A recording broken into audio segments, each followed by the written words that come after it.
Okay, welcome. Aloha, everybody. This is Dan Marks from articlev.org, article5.org, and with me again is Bill Walker, a legend in the Article 5 effort. Um, he's here today with me, and we're going to talk about some recent events that have happened in the news. There's been a bit of an awakening out there in America because of this Snowden guy over in Hong Kong is spilling the beans about how the NSA is spying on Americans and reminding everybody of the way that our privacy rights have been um, circumvented by the Patriot Act. And it's basically something we already knew, but suddenly this information is has really snowballed, and it seems that in recent years, um, the efforts to create an Article 5 convention, and to remind everybody again out there what an Article 5 convention is, it's a convention called for by the states to propose amendments to this Constitution.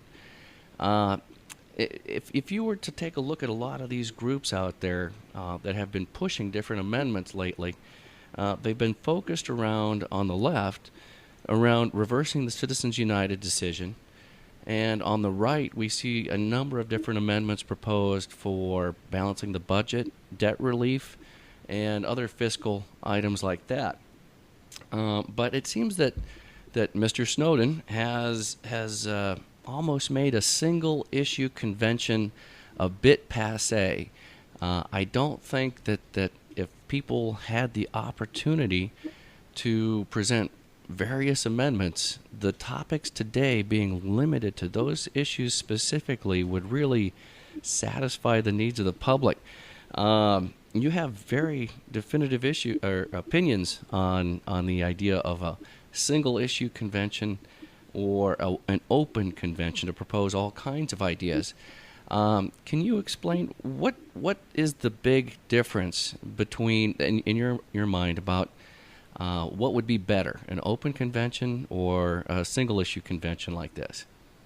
Well, first of all, the Constitution settles the question because it says a convention for proposing amendments, plural. So you're going to have an open convention. It's just that simple. You cannot constitutionally limit the convention to a single issue. Politically, you might. You might only have enough political interest for a single idea, i.e., balanced budget might be an example, and they just no interest in Citizens United, so it's just not basically proposed. But you can't go in and say to the convention, okay, you are only going to discuss this, and you especially can't do it when the states have asked for 34 different issues to be discussed in the first place. So if the convention is going to do even its minimal job, it's going to have to discuss the applications that are already submitted by the states. And that's 34 different subjects right there. Now, that doesn't count the one for Snowden. It doesn't count any for Citizens United. No state has asked for that. Nobody has proposed it. And it certainly doesn't count the fact that any convention that's going to be worth its salt is going to, like you said, have the ear to the people. It's going to provide a way for the people to most likely write actual amendment proposals and send them into the convention so that they will be considered. Now, that doesn't mean that they would you'd allow a gazillion amendments. What you would probably do is you would have a proposal, for example, one person would make that proposal, and then that would say there would be a system on the internet, because this is where you'd expect it to be, that would say, okay, we've got an amendment proposal dealing with subject X. We're not going to take 50,000 of them. We get the gist. You want us to look at this, and so on and so forth. So you would have a limited number of ideas that would be presented to the convention so these people could handle it. Otherwise, they'd be overwhelmed by the sheer volume. But the idea of a single limited convention, the biggest problem that it has, especially the way that it's being proposed by the extreme right, is that basically they're just going to ram it through. And almost essentially, there's no need for the convention by their proposals. The states would tell them what they're going to vote. They limit the debate. They can't discuss anything else. Well, what do you bother holding a convention for? Why would anybody seek the position of delegate when you're basically going to tell them that you're one step, well, actually, you are basically going to be just like the Gestapo. I mean, effectively, if you even open your mouth and say boo, and they haven't told you to say boo, you can be arrested. Well, who's going to support that? What loyal American's going to walk up and say, yeah, I want to become a robot? I mean, no, it's just, you aren't going to get somebody. Right. More importantly, the question they've never been able to answer, what if it's not right? What if it's not the correct idea? What if its time has passed or it needs supplement? Right. Because if you take a look at the Ferdinand paper books, I've got one copy here. Now, this is Max Ferdinand's Records of the Federal Convention. This is the second volume of it, just to show you what I'm referring to. There's 4 volumes of it. This is about 2 months debate that they had in this particular thing. You can see this thing's about an inch and a half thick. Right. They went over the Constitution completely, proposed Constitution, at least 3 separate times. They wrote up a rough draft. They sent it in to a committee. The committee came back with a summarized version. They took that, tore it all apart, came back, sent it into another committee. They came back with a final version. They tore that all apart. So they went over it 3 different times. Now, if they had stuck with what was originally proposed, if you take a look at the original language that came out of the original proposals of the Constitution versus what was at the end, there is no way that Constitution was survived more than about 3 years. It just simply wasn't enough. But because they were able to look at it and keep saying, well, now, wait a minute, we put this together, well, we'll take this, we'll tear this apart, how about throw that, and do all of that, which is what a convention should do, they got themselves a good document. That's why I do not support a single subject convention, because it may not be the right answer. It just might not. You might be just wasting your time to propose a balanced budget today in the forms they're talking about, because their language and their approach is from the 1980s. This isn't the 1980s. This is the year 2013. Right. Things change. The volume of money you're dealing with, the complexities of it, the international scope of it are different. I'm not saying that a balanced budget isn't needed. I'm just simply saying that you're going to have a much overall broader view to look at the fact that you've got to deal with more than just a balanced budget, and beyond which, to be perfectly blunt, the one thing that they've all missed is the fact that Congress does 2 things in proposing money. 1, it does a balanced budget. 2, it does appropriations. There isn't a single proposal that's ever been made that deals with appropriations. Literally, the Congress could come in, follow the amendment to its exact thing, propose a balanced budget in 5 minutes, and then just do the appropriations however they wanted, and they've defeated the entire amendment. And yet, if they did like these single subject guys, nobody could bring that fact up and say, wait a minute, we got to also deal with appropriation. You would literally be screwed before you'd even proposed it. Right. The Congress would just completely take over. Well, I've spoken with a number of people on both sides of the aisle, people in balanced budget amendment groups, people that are working and organizing for Citizens United groups. And I've explained to them, too, that especially Citizens United, let's take a look at that specifically. We've had Citizens United ruling 2 years ago. A number of different amendments have come up by different groups, and they've endorsed specific language in those, and they've kind of centered some campaigns around those issues. But the going into convention where you allow a deliberation, it survives a test of that deliberation and actually builds consensus around certain language. And if you take a look at the last 2 years, there's really no consensus in the last 2 years around any specific language. Even though this issue matters a lot to us, I think we have to accept the idea that we need to allow the convention to do its work and deliberate. And I think the balanced budget amendment that's being talked about now has very little chance of success. But if it's allowed to go through a deliberative convention process, I believe it actually has a better chance not only of getting passed in a convention, but ratified by 38 states on the back end. So I think it's, for me, I'm in strong favor of an amendment that would reverse the effects of Citizens United. But I have no idea what the right answer is, and that's why I believe completely in this process to have an open convention. Well, let's just take a quick analysis of it. The way that you'd have to write an amendment would be a disaster if you just concentrated on Citizens United. All right. You would have to say in the amendment, corporations cannot have the rights of citizens. That's the way they talk about it. Great, except one thing. Corporations are a state power, not a federal power. So instantly, you've now made corporations all federalized. Is that what you want?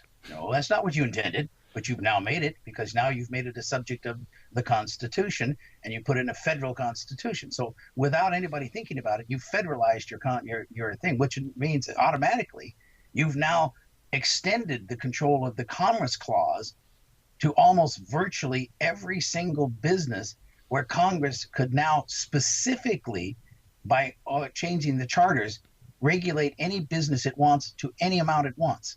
And all you've done is repeal Citizens United. You haven't done anything at all. But now you've opened up the floodgates to total federal control of the entire commerce situation. Whereas right now, while it may not be as strong as it should be, and by the way, I'm not saying that citizens is not right. I'm just simply saying that that's an unintended consequence people don't think about. Yet that's why you don't go for a specific, you don't try to legislate with an amendment. And this is why, because you write that the corporations cannot have rights of citizens. Okay, well, that implied they did have rights of citizens. So now you've done two things. Now you've said that they have rights of citizens. Okay, but they shall not. Well, okay.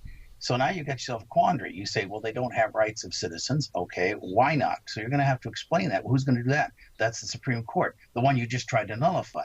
So in a decision that you said that they don't have, they're going to be able to turn around and redefine the whole thing right around the amendment. So you've accomplished nothing. Right. Not only that, you extended the power to the courts to be able to rule on something that wasn't in the Constitution in the first place, because you concentrated on any single subject and a specific issue rather than, thinking broad. In other words, when you're doing a constitutional amendment, you don't think of the next election. You think of the next millennium. Okay? Right. Because when they repealed slavery, they weren't thinking of the election in 1868 when they did it. They were thinking permanently. When they decided to have the Bill of Rights, they weren't thinking for the first election for the first Congress, and that's all we're going to deal with. This was permanent in this nation, and so on and so forth. You can't let your mind be limited to the immediate.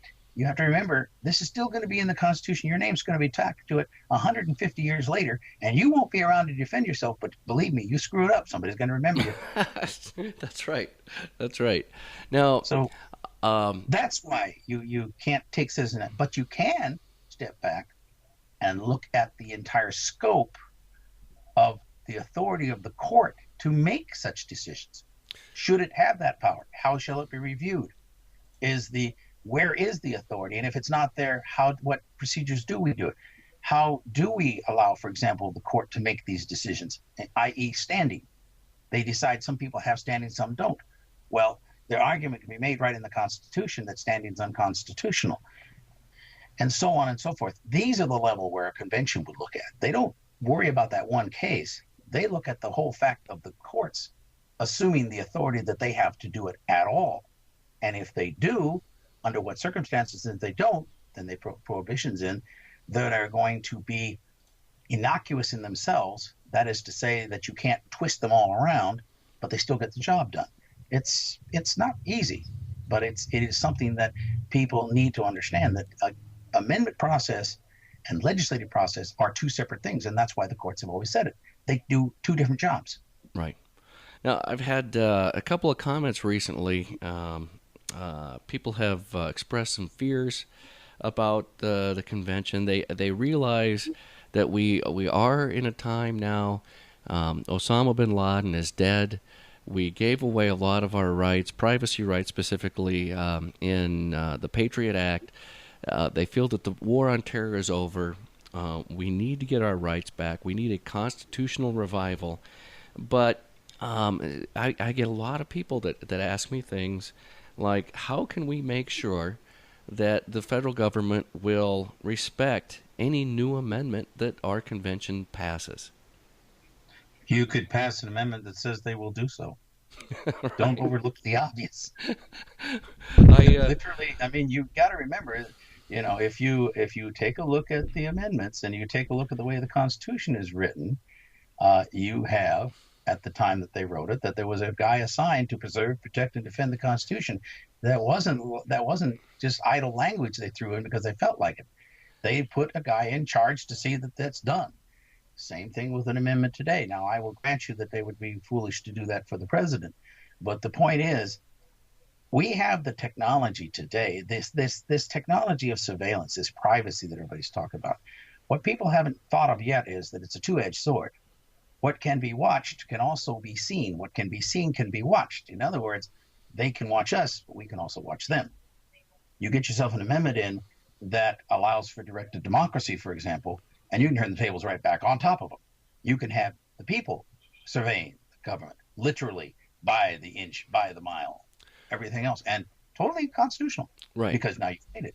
In other words, you create a set of tools that you don't worry about them disobeying it, because you make it so that if they do, they aren't part of the government anymore. A recall will take care of that. And you make it where it isn't just to the president or just to the Senate, it's to any member of government. And you just simply get them out of there. Right. They are no longer a problem. I know the convention will. I think if the convention were held 2 years ago, I don't think there would be any question that Citizens United would probably be a central focus, as well as the balanced budget. I think today we would be talking about election issues. I think we would talk about privacy issues. I think the point that I'm getting at is I think that the convention will deal with the issues of the day. And I think that this is one of those things that is on people's mind today. Is there's a lot of people that feel that the government has strayed from respecting the Constitution and has created laws and things that would obscure our rights. And I think that a convention would easily end up discussing how we can make the government abide by the Constitution to our satisfaction. Let me get on to the other question, the other fear. It was from another person who said, obviously we have election problems. We have allegations of voter fraud, election fraud, and even in the primary system, there's a lot of people who said there was a lot of impropriety there. If we are to depend on elections in some respect for electing delegates to this convention, should we fix the election system first and then get to a convention, or should we not wait and just move forward with what we've got right now? Well, first of all, the delegates must be elected. That's been decided. A guy just pulled out a response to Delaware to an application filed clear back in 1832. The state of Delaware responded and pointed out that it's by the people. They got to be elected. So this is not some new idea. They've had several court rulings that have said that they got to be elected. That said, you're going to have a very unique situation with elections that I don't think people have thought about yet. This is going to be new. I mean, it's obvious. It's not going to be electing the president. It's not going to be electing a member of Congress. It's not going to be electing your governor and so on and so forth. It's going to be electing convention delegates. Now, you know a couple things about these convention delegates. First of all, they're only going to be around as long as there's a convention. Okay. Secondly, you already know that they are going to be historic. Whatever they do, if they just went and ate McDonald's and got home, it's going to be historic. Sure. Okay. And you also know what they're going to do, and this is the key one. It's going to count. Okay. This is for real. And you know that it's present tense. All right. I can't, as a delegate, if I was seeking the office of delegate in Washington State, my home state, I can't walk up to the people that I come here and say, if you vote for me, delegates, 2 years from now, I will see, and I give all these spiels and stuff, and, or 10 years from now, after, I'm out of office, we got this all fixed like the politicians do in Congress and so on and so forth. Because I'm not going to be there. Okay. Right. That's not going to do anything. So making a bunch of future tense promises is going to go nowhere with anybody, because they're going to say, wait a minute, the convention is going to last a couple of months and then you're gone, buddy. What are you talking about 10 years from now? Get out of here. So you're going to have to deal in the present tense. You're going to have to deal with what's being proposed by the states and what you say. Now, I'll grant you that the Citizens United is going to get discussed. because somebody somewhere somehow is going to say, okay, if you elect me, I'm going to bring up Citizens United as the delegate, and that's all it's going to take. Right. What it will happen, I don't know, but The it's going to get proposals are out there. right. The proposals are out there. So the first thing that the people are going to look at, they're going to say, well, what does the delegate do? Okay, well, he discusses proposed amendments and he votes on them. And he discusses amendments and he votes on them. Yeah, he discusses amendments and he votes on them. Anything else? No, he just discusses amendments and votes on them. So all you do is discuss amendments and vote on them. Right. So really all we got to know is what's your position on the amendments. Right. What's your position on the amendments? Well, if you vote for me 10 years from now, again, it's not going to work. You're going to be in concrete. What is your position on the balanced budget amendment? What is your position on Citizens United and so on and so forth? Right. What will you do about the fact that 39 states have said they want to repeal federal income tax? And right down the line, the people are going to be able to take the amendment proposals, take the black and white language and stick it in front of these guys that are running for delegate and say, all right, here's what the states are proposing. You agree with it or not? Well, yes, but I think we should change it to X, Y, and Z. Oh, so you write that down. Okay, that's what, you know. But you see, you're having to deal with precise, exact things. You can't get away from it. Right. That's the advantage. It's concrete. So the election is going to be a much different situation because the vetting process that the people are going to go through, because of the intensity of the fact that it's new, the fact that everybody's going to have this paranoia about a runaway convention and everything, all this is going to meld into watching these people like you've never seen anybody watched in a campaign. I mean, most times in television, where are these people that run, you know, oh, turn it off, I want to watch Gilligan's Island or whatever. It's not going to happen that way. They're going to be, everything they do, what they've said, what they believe is going to be watched because it counts. And therefore, your voting turnout is going to be extraordinarily high. It's going to be, it's going to be not 30 or 40%. I would say anything under 95 to 98% would be an utter failure of voting public. You're just never going to see that because, again, it counts and everybody knows it. So that in turn is going to force a scrutiny of these candidates and their positions, which is essentially going to be a referendum by the people voting on this. Now, if the candidates, you know, try to switch positions and so on and so forth, they're going to be, you know, they're going to be pillaged by their own people. There also is the fact that there is a final little reminder. You aren't making the decision, dude. You're just making the proposal. Right. Guess what we control at home? We control the state legislature. We control the convention. So you switch your vote on us and torpedo us, and we'll torpedo your amendment. And all we got to do is get 13 other people to agree. Now, I think that is the yeah. Go ahead. Sorry. The ratification process. Right. So you see, they don't make a decision; they just make a proposal. So it's one of those situations where the people that would oppose an amendment will literally live to fight another day. Literally, they will be able to actually win and still lose support because they have to get 3/4 instead of 2/3. All of this is going to play into the fact that the elections as they are would be sufficient because it is not the election that's at fault. True, there is some fraud. I acknowledge anybody. There's been election fraud in every election that I've ever heard of in the United States. It's almost a family tradition. But is it enough to make that we should get rid of the elections as is? No. Is it going to be enough that it's going to make an influence? Well, no, again, because you're not going to be able to swing an entire state by rigging the election of one voter. And the problem is going to be this, is that you're going to have these people being scrutinized, and so is the election process. You're going to have people watching everything that is going to happen because it's the Constitution's at stake. Mm-hmm. So you're going to have a very tough time getting it by, where ordinarily you might. And again, you have another little problem. A political group, let's just say political group X supports candidate Y for a delegate position. He decides he's going to rig the election. He's going to buy it. Yeah. Okay. So all these little songbirds are out there and we blast away on the internet. They're doing this. Now your group's known as the one that's trying to buy the Constitution. Oh, that's going to go over good with your advertisers, supporters, so on and so forth. You're going to run like hell. And the reason you do that is because you can't afford the backlash of 98% of the population being against you because you've tried to influence. And that's what you're dealing with, a support in the population of 98% for the Constitution.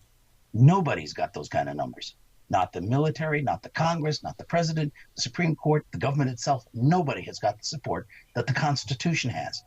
You cannot, as a politician or a entity trying to control it, you can't afford 98% backlash against you. So you're going to play it clean and you're going to play it straight, because if you don't, the smear on the other end would be a disaster you can't afford. So in other words, yes, I would say the election laws will use just fine because of the scrutiny, the added scrutiny that's going to occur because of the event itself. Right. I believe, too, that if people were notified that this convention was imminent and that the Constitution was going up on the table, I am fairly certain that the initial reaction would be panic, and then probably panic some more. And then after quite a bit of panic, people will start putting their heads together and realizing that this is an opportunity to solve some problems unlike we've never done before. I hope that it would create the kind of attitude shift, like you're talking about, the scrutiny that it would go under would be extraordinary, and I think we realize that it's not just us that it's going to be affected. A Constitution basically affects what we go through every day. It touches our lives in almost every part of it.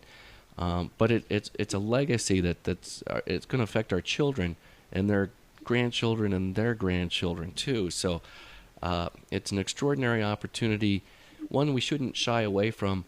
But I do think that the initial reaction will be panic, and I hope that that's a healthy reaction in the end, because it does kind of impose that kind of scrutiny, like you say, on the convention. I want to thank you again. Let me give a response to that real quick. On December 7th, 1941, the Japanese bombed Pearl Harbor. There was panic all over the nation. And then, as Roosevelt pointed out in December 8th, we're at war and it's going to be the way it is. The nation calmed down and got down to work against an enemy that at that moment, as far as they knew, was going to be at the doorsteps of California the next day and probably be in the White House in 3 months. The point of it is this nation has faced a lot of crisis. John F. Kennedy, there was panic when he was assassinated. You've got when the nuclear bomb was dropped in Hiroshima, there was panic of a lot of people. The end of the world, and this nation has handled itself. It has a way of working things out. People, yes, when they first will hear about the fact, they're probably going to go, "Oh my God, it's the end of it." But a lot of them are going to be more curious. That's what's going to be. Okay, they're going to say, "Okay, we're going to hold this." And that's what the government's going to have to explain to them. This is required. Right. It's going to happen, folks. This isn't something we're going to say, okay, let's chuck the Constitution. So it's going to happen. That's what the terms of government's going to have to put it in, because they're required to. They're going to say, okay, we have to call a convention. When that occurs, the people will start to get pragmatic. Right now, because there hasn't been as much opposition as there is, though it's growing.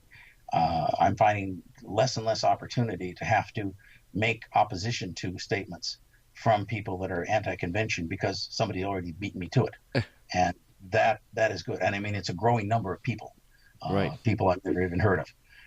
So the point is that there'll be an initial panic, I suspect, of it, like you say. And I don't even know if I characterize a panic as more excitement, more wondering, so on and so forth. But I would say that very shortly, and I would say within days or less, that the pragmatism will begin to creep in. Okay, we've got this convention. What does the convention do? Well, it's going to propose amendments to the Constitution. Okay, because the government, unless it's a complete, total bumbling idiot, is going to put out some information that people will get on. You're going to have people, the pundits on television are going to start interviewing probably government officials, so on and so forth, and start asking them pragmatic questions. All right, what does this convention do?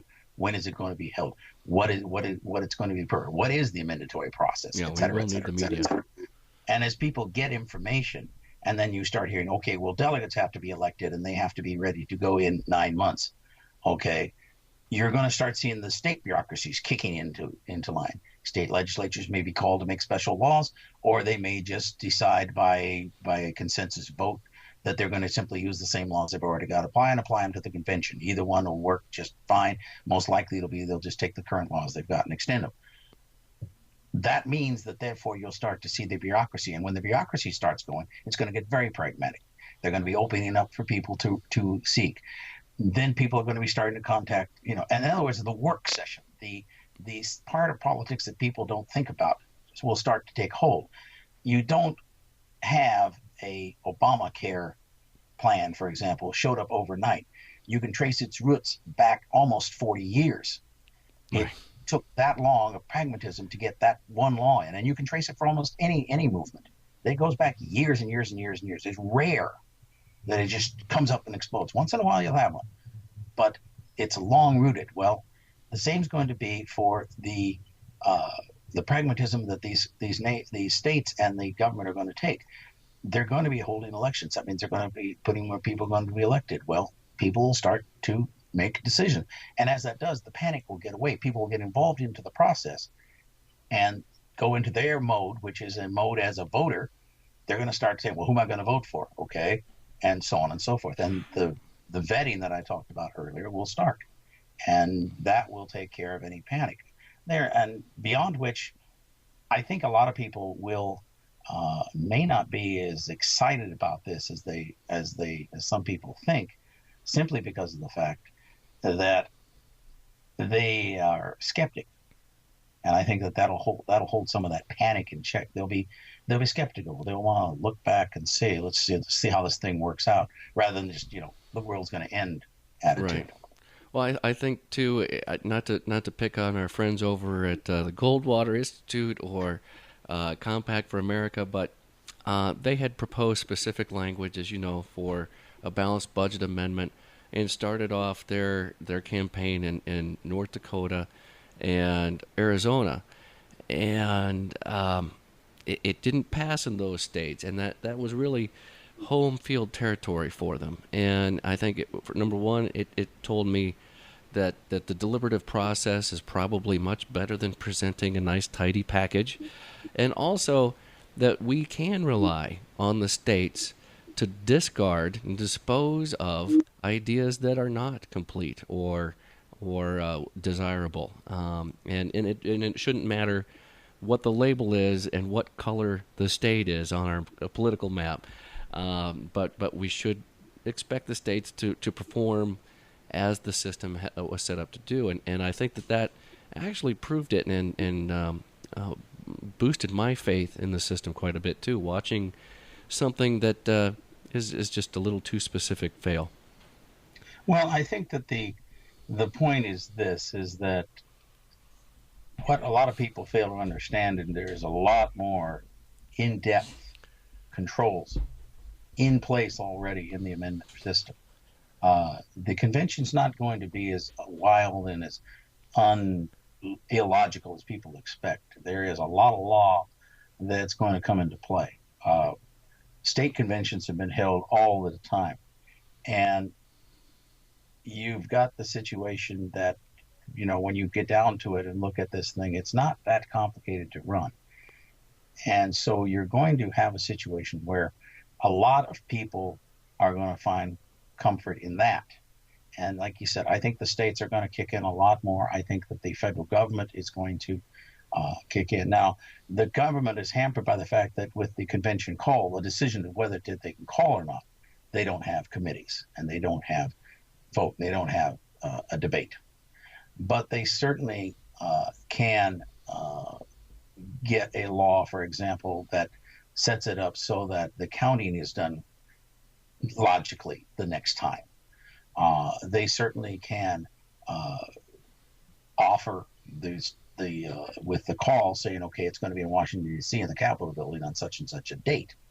And they can certainly, within their authority, set up security and things like this for that convention. They simply have the people that would ordinarily guard Congress. They say you're going to stick around and guard this convention. In other words, there's things that the Congress can do that are not a violation of the spirit of Article 5, which is the separate amendment process. and that they would not be controlling the thing. They're simply setting up the playing field, as it were, just like you would in the Super Bowl, where you have a field is designed, somebody goes out and mows it and marks it and so on and so forth. Well, it doesn't influence the game because both sides have the same advantage. Well, the same thing here. As long as Congress doesn't try to regulate the convention's operational side as far as proposing amendments, they're in safe ground. If they set up, for example, and they set out a grant and they give it to the convention and say, okay, here's $15 million, for example, to run the convention. We're giving it to you as a grant. You keep records of it. What money you don't use, you send back to us. And they just walk away from it. They're not in any violation of the Constitution. They're on safe ground because they aren't trying to control that convention. They're saying, okay, and you're going to spend it for this, and it's going to have so many delegates, and you're going to have this. That's controlling the convention. But simply saying, this is to purchase what you need to operate. Same thing with the states. The states could advance money to the delegations and say, okay, here's $1 million for your per diems and everything that you will use. What you don't do, you return. They're not controlling that operation. They're not proposing amendments. They're simply setting up the operational side. So all of that everybody, thinks about, and holding the votes and tabulating the votes of the various delegates when they're elected and so on and so forth. There's nothing wrong with that, and it's all in place. It all exists now. It's just simply applying it to a convention. It's when they would try to cross that political line and say, okay, now you're going to only vote for a balanced budget amendment. That is unconstitutional. But the operational side, and of course, when people realize that fact, then they will have a lot more consolence in it because they realize it is not it is not improperly controlled. It is regulated, and there's a difference between regulation and control. Regulation is like, for example, traffic lights and so on and so forth. That regulates traffic. Controlling it would be somebody driving your car. That's control. But regulating is you go when the stoplight is green. Same thing here. So these things will occur. I mean, the pragmatic demand of the fact that on July 4th of such and such a year, there's going to be a convention is going to force people to become pragmatic in their points of view. And when they do that, they will work. Right. Well, again, I want to thank you for taking time to talk to everybody today, sharing your wisdom with the world, and letting us consider some new points, and really, I'm glad that this event is taking place and kind of broadening our scope of what we would like to talk about constitutionally in this country. So, again, thanks a lot for joining us. Perhaps a super persona could go to chill on my elbow and let me dance to the tune of the sirens as they get closer. It's holding breath like it prevents death, though it slows the pulse and though it comes in waves that bitterness space. For each and every passing phase that paves the path for a winter so cold it'll freeze your ass, but only for the blink of an eye, the length of a breath, the static in between the audible frequencies you got left like you're banging on aluminum. You're banging on aluminum.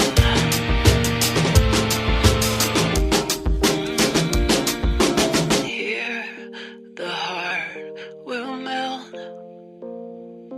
Here the tide will turn.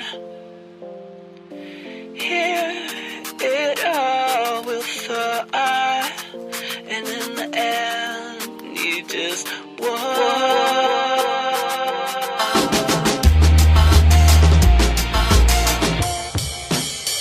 You just want summer. We just want summer. We just want summer.